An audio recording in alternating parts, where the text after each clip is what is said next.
Welcome to Conversations with the Unseen. My name is Andy. And my name is Laura. And in December 2019, we began an amazing and completely unexpected journey conversing with beings from the unseen world, which has totally transformed our lives. And here we are, after hundreds and hundreds of hours of conversations, doing what our non-physical friends have been encouraging us to do, sharing their message with others who may be interested. So let's dive in.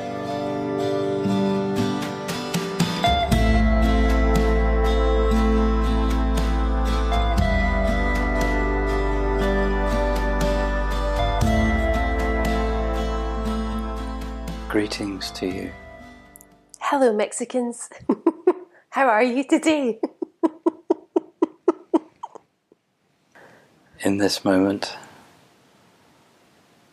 same as we always are, we are one with all that is. So in our last episodes, towards the end, you talked about the purpose of this life is who you become. So let's just pick up there. Can you share with us more about that, please? Something that many humans learn as they go about their life in the physical dimension is that, as seen from the ego's perspective, the acquisition of possessions or money or status is what will bring happiness and joy. And whilst there is nothing inherently wrong in any of those aspects to life, they are incapable of making somebody happy. They are there to be enjoyed, and they can be enjoyed to the extent that the person is able to be happy with or without them. And often, as people acquire the things in their lives that they thought they needed in order to be happy, and they realize each time that they are temporary highs, and then they become the new normal, and the ego seeks a new high, often quite quickly. Or perhaps the acquiring of the possession does not feel as good as was hoped it would. So when we speak of this journey into form being a treasure hunt, the ego is mistaken in what it believes treasure to be. It is often portrayed as some form of riches, jewelry, gold, silver, money, diamonds, and this would not be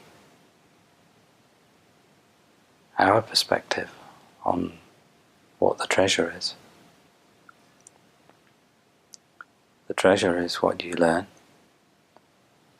and who you become.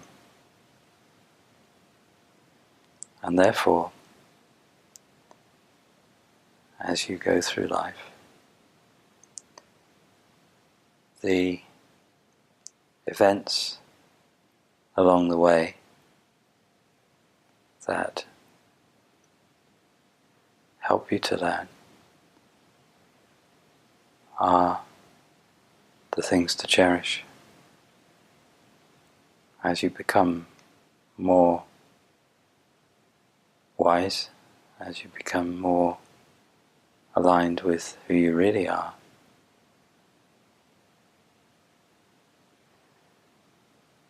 you see a different context.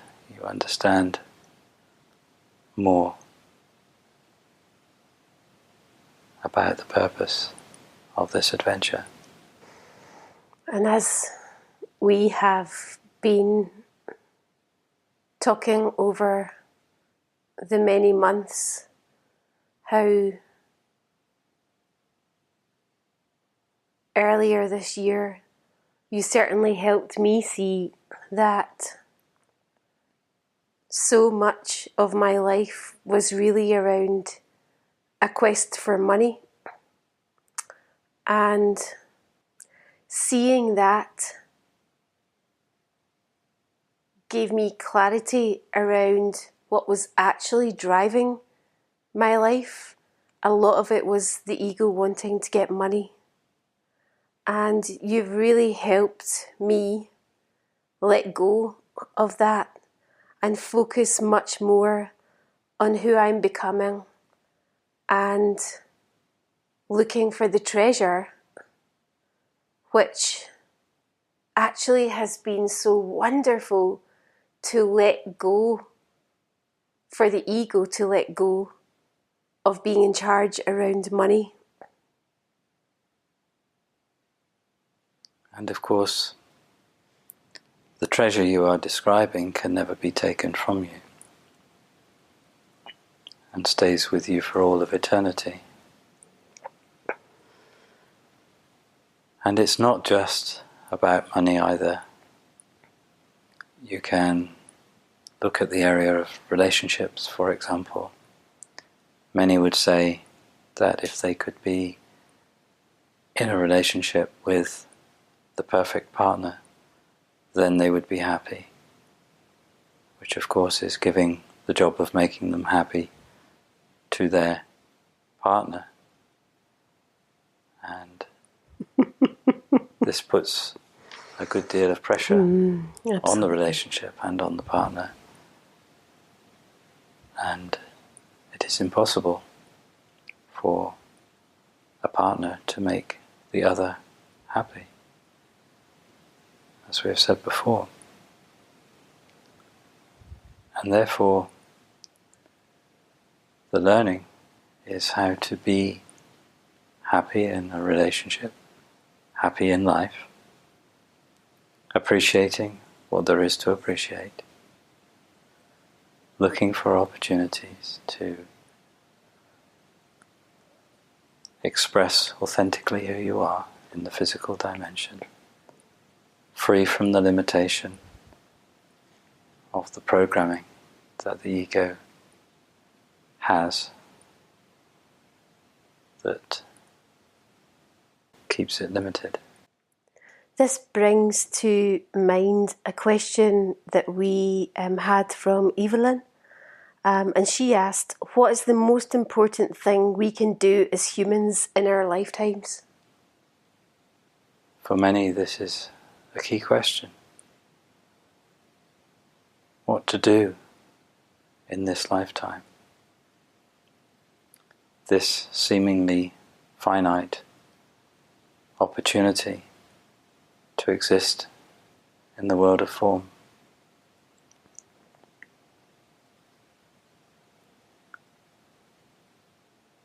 And we would say, do what makes your heart sing. Do what lights you up. Because what you do is not who you are. And often people do activities that do not align with who they really are. They perhaps conform or compromise in areas that mean they do not get to be who they really are in this physical realm. And that was the point. That is the point. To experience being in a body, having a human identity, and to be that expression of Great Spirit in the physical realm. And many, because of the programs that run, deny who they really are. Well, when you say do what makes your heart sing, you know, the ego would be there right in the back going, well, how am I going to pay my bills? Or what will people think of me? Or that's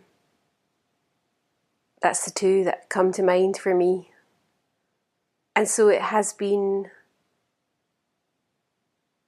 I'm not hearing you necessarily saying throw up your life and go and do what your heart sings, because there's something about taking the ego on the journey. But it's almost like as we look at creating a life that we love to live, for me, there's something about bringing more of what makes my heart sing into each day.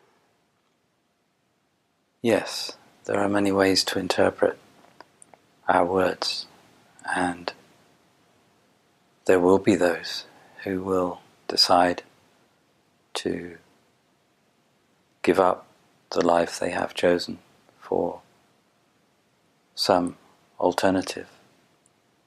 For many it will be more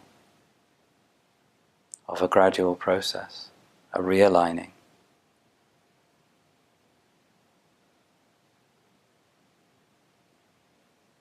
So to come back to the question, what is the most important thing for a person to do, we would say that the key question is, what is the most important thing for a person to be rather than do? And it is the being rather than the doing that is the key criteria.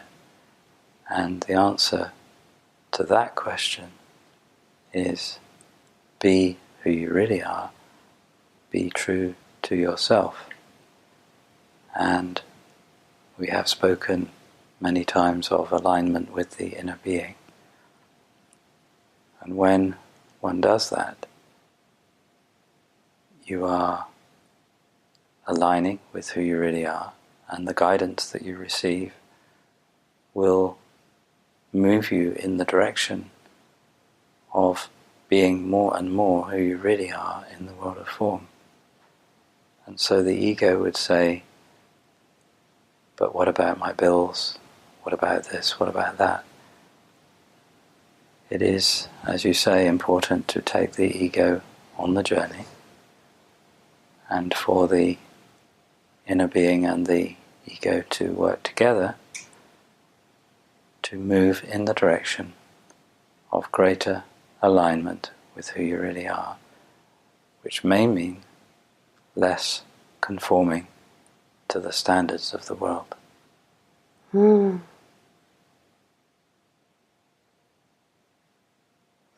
I know from my experience, the more the ego has looked to the inner being to be the leader, the ego's catastrophes and fears have not come to pass. And in fact, life has got so much better. Funny how that happens. Perhaps there is some truth in these words. And so the ego focuses on what to do. The inner being focuses on who to be and who to become. Because the inner being is most interested in the real treasure, which is who you can become, what you can learn along the way. That is the treasure that can never be taken away from you. You know, it reminds me of, I have a dear, dear friend who was looking to create more in her business, and it felt like it was stuck and it wasn't working for her, and she wasn't having so much fun. And I'm laughing because she discovered this, we were talking about enjoying life more, and she discovered this boy band, and she also is loving to run, and she is also she's been experimenting with becoming a vegan. And these are 3 things in her world that have been really bringing her joy. And she really was focusing her time and attention on these things. And it's hilarious. Her business has just completely taken off all on its own, it would seem, with absolutely no push and effort from her. So the ego that was trying really hard couldn't make it happen. And then she just started doing these things that she loved and enjoyed, and all of a sudden it's like it started to happen. And she can't quite explain it, of course. And this is a wonderful example, because what sounds like to the ego a terrible idea to align with what you love and to follow your heart, the ego's response: what about my bills? What about all of these practical considerations the ego believes itself to be responsible for? They take care of themselves. And they become so much less important, because life takes on a new level of richness, a new degree of enjoyment and purpose as you become more of who you really are, as you remember that energy that temporarily you forgot.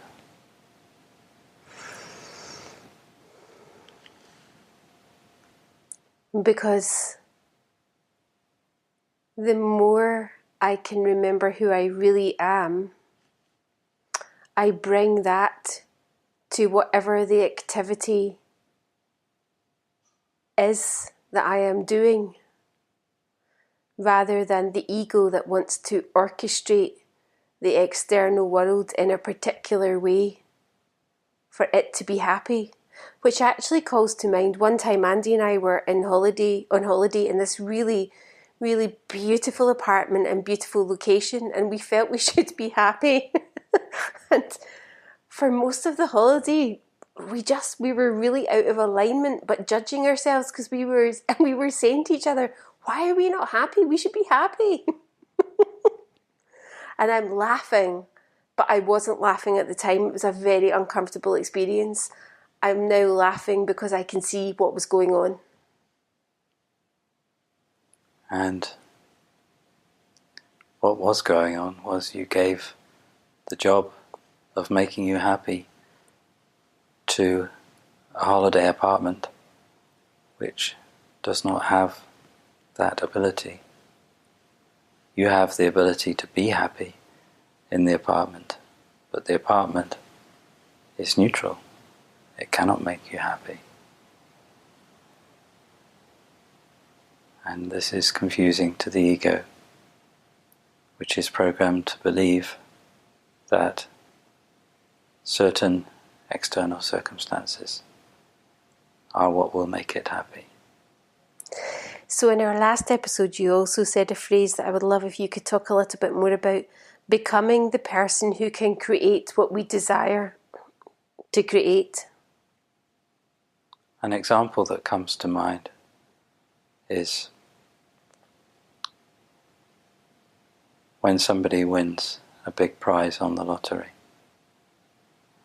and suddenly finds themselves as having all this wealth, and often what people experience when this happens, rather than being the answer to all their problems. It acts as a magnifier of those problems. They are the same person with more money. And if they had challenges in their relationship, those challenges get bigger. If they have challenges with their relationship with food or alcohol, those challenges get bigger. Because they have not grown into being the person that can handle being wealthy. Mm-hmm. And so the real gift in creating whatever it is, whether it is physical wealth or whether it is some other physical effect, is creating yourself energetically as the person who can bring those effects into their physical world. So talk more, please, about energetically creating yourself. What does that mean? We have spoken of cause and effect and how the physical dimension is a mirror for energy. It communicates energy in many ways. And on an individual and personal level, when you look at a person's life, when a person looks at their life is a reflection back to them of their energy. And their energy will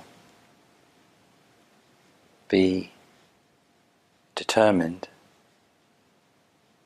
to a great extent by the programs of the ego, the beliefs, the stories. The physical world will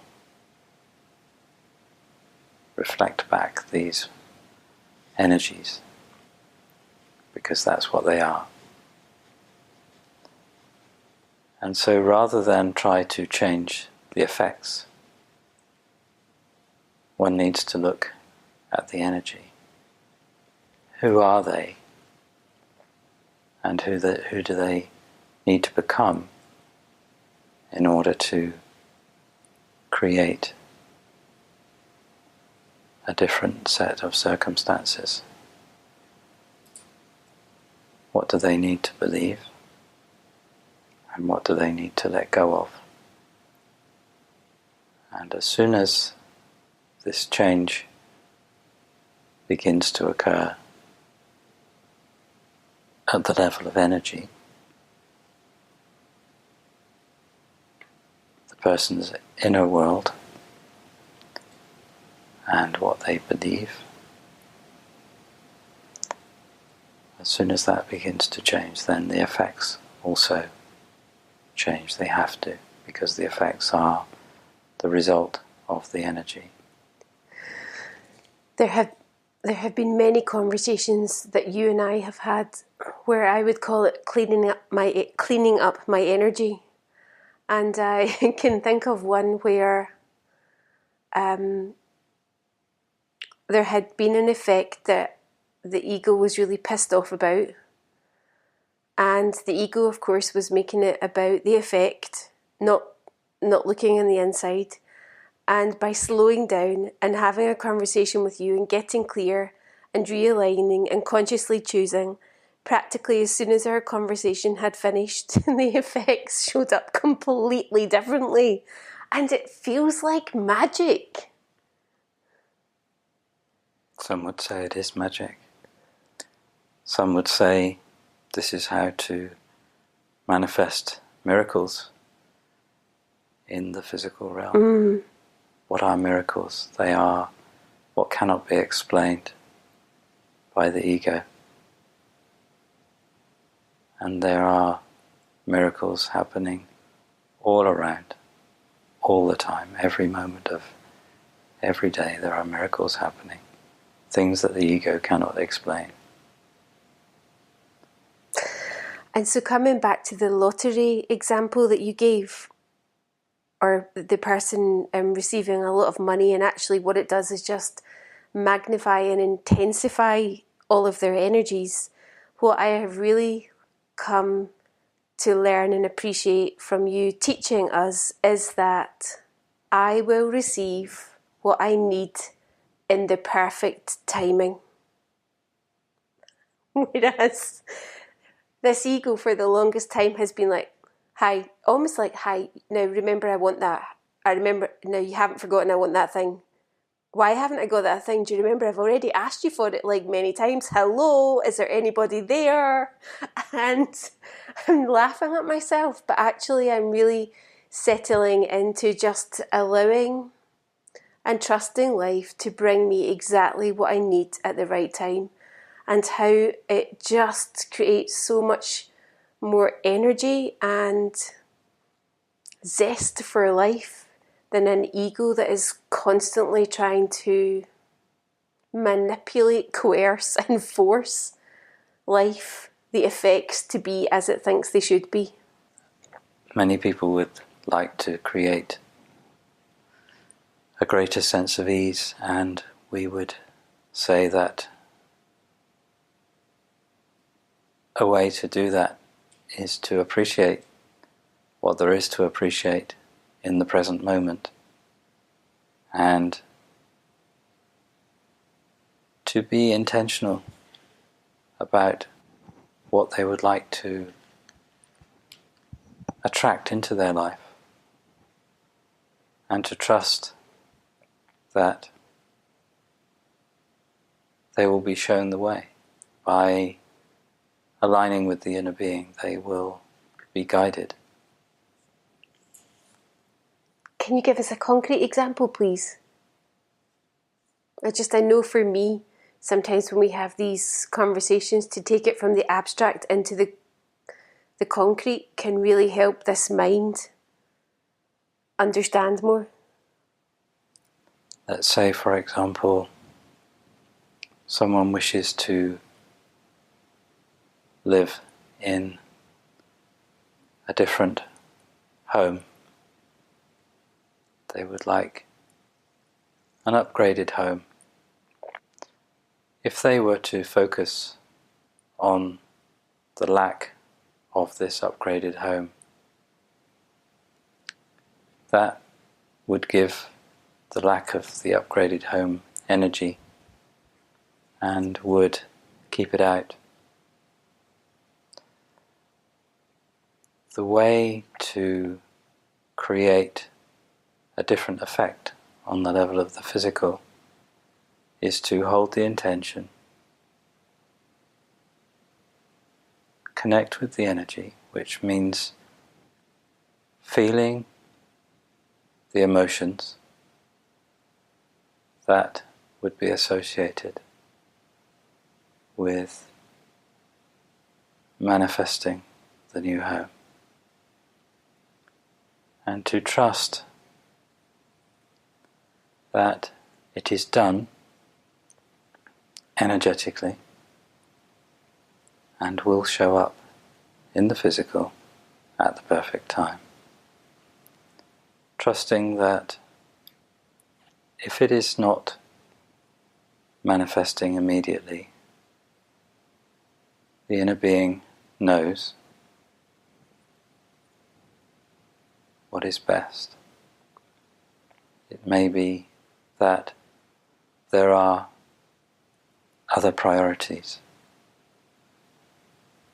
for the person in their life at this time, and that the inner being will lead and guide them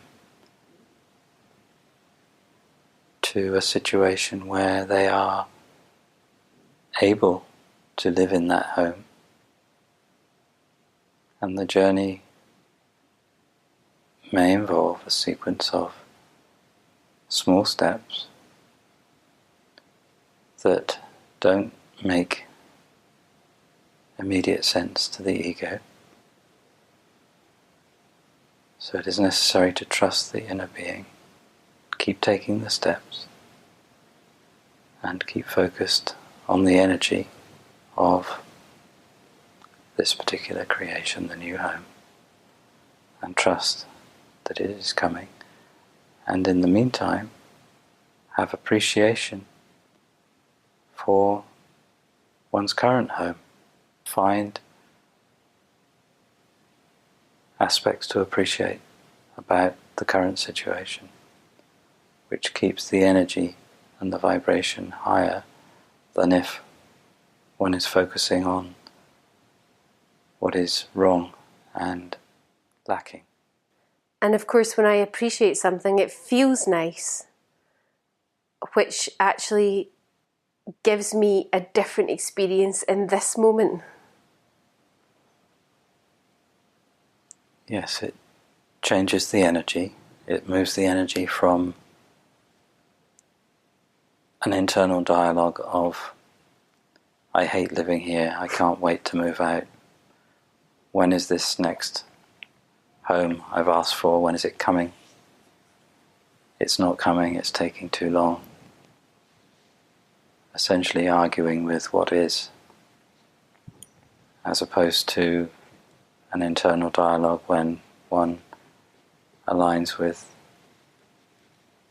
appreciation of there are many things to appreciate about this home, and I know that the next home is on its way and that it will come at the perfect time.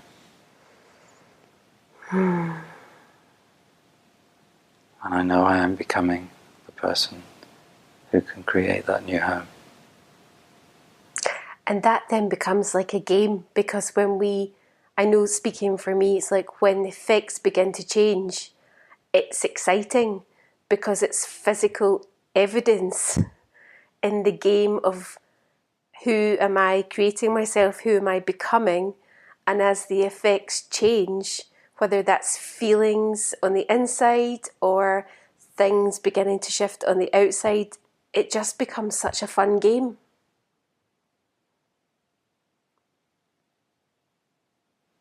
Yes, again, there is a different energy in what you describe. And the energy is what creates the physical, as we've said. And so your job as the person who wants to create change in the physical is to look after your energy and to keep your energy aligned with that of what it is you are looking to create. Wonderful, Mexicans. And so as we bring this conversation to a close, what final words do you have for us? Remember that what you pay attention to grows. If you wish to bring change to your experience of being in form, focusing your attention on what you wish to experience will help that to grow. The ego is not responsible for the how. The inner being will guide you to the how. Trust the inner being in all situations and keep taking those small steps. I so appreciate you talking with us, Mexicans. Thank you. We send you our love. And we send you our love. Until next time. Until next time. You've been listening to Conversations with the Unseen. If you'd like to know when there's a new conversation available, then remember to subscribe and also to share it with others. If you'd like to have a written transcript of each conversation, then you'll find this on the website conversationswiththeunseen.com. And if you have a question you'd like us to ask on your behalf, or if you would like to join the mailing list, then you can also do that on the website conversationswiththeunseen.com. Until next time.